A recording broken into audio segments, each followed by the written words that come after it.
भारतीय सिनेमा, मौन से आवाज तक का ऐतिहासिक सफर, 1913 से 1931। सोचिए दोस्तों, एक अंधेरा हॉल, पर्दे पर हिलती तस्वीरें, कोई आवाज नहीं, कोई संवाद नहीं, फिर भी लोग सांस रोके पर्दे को देख रहे हैं, क्योंकि उस पर्दे पर भारत अपने सपने देख रहा है। आज हम बात करेंगे भारतीय सिनेमा के उस दौर की जहां मौन बोलता था और फिर एक दिन सिनेमा ने आवाज पाई। ये कहानी है 1913 की राजा हरिश्चंद्र से 1931 की आलम आरा तक के उस ऐतिहासिक सफर की जिसने भारत को सिनेमा से जोड़ दिया। 1913 जब भारत ने पहली बार खुद को पर्दे पर देखा। साल 1913। भारत गुलाम है, संसाधन नहीं है, तकनीक नहीं है और फिल्म बनाना एक पागलपन माना जाता है। लेकिन इसी देश में एक आदमी था जिसने हार नहीं मानी।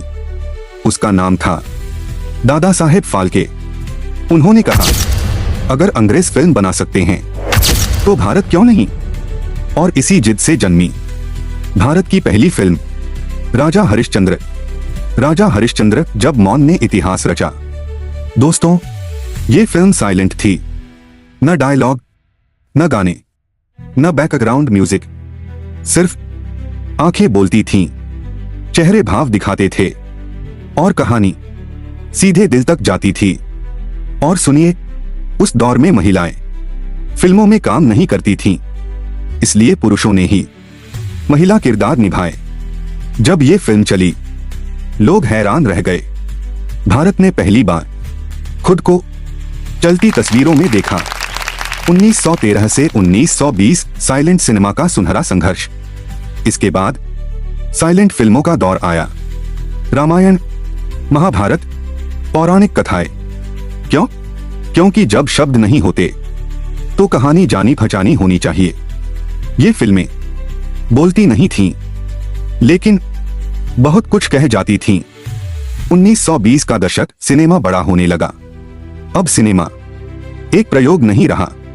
स्टूडियो बनने लगे, कलाकार पहचाने जाने लगे, शहरों से गांवों तक फिल्में पहुंचने लगी। लेकिन एक सवाल हर किसी के मन में था, ये फिल्में बोलेंगी कब? जब दुनिया बोलने लगी, भारत कैसे चुप रहता? 1927 में हॉलीवुड की पहली बोलती फिल्म आई और भारत में एक हलचल मच गई। लेकिन समस्या बड़ी थी। माइक्रोफोन नहीं, रिकॉर्डिंग सिस्टम नहीं, साउंड प्रूफ स्टूडियो नहीं। फिर भी एक आदमी आगे आया। नाम था आर्देशर ईरानी। उन्होंने कहा, अब सिनेमा बोलेगा।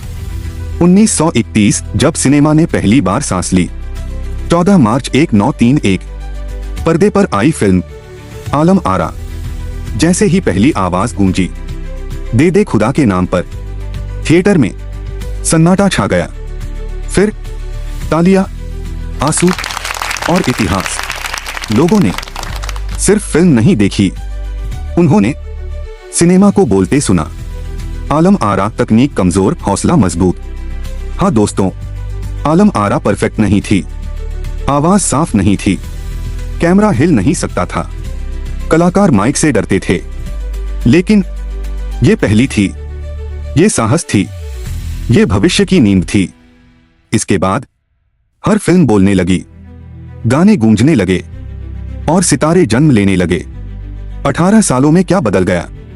1913 से 1931 तक मौन आवाज, प्रयोग उद्योग, थिएटर सिनेमा, सपना पहचान। भारत ने सिर्फ फिल्में नहीं बनाई, भारत ने अपनी आवाज खोज ली।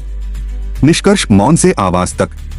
दोस्तों, अगर राजा हरिश्चंद्र सपने की शुरुआत थी, तो आलम आरा उस सपने की पहली आवाज।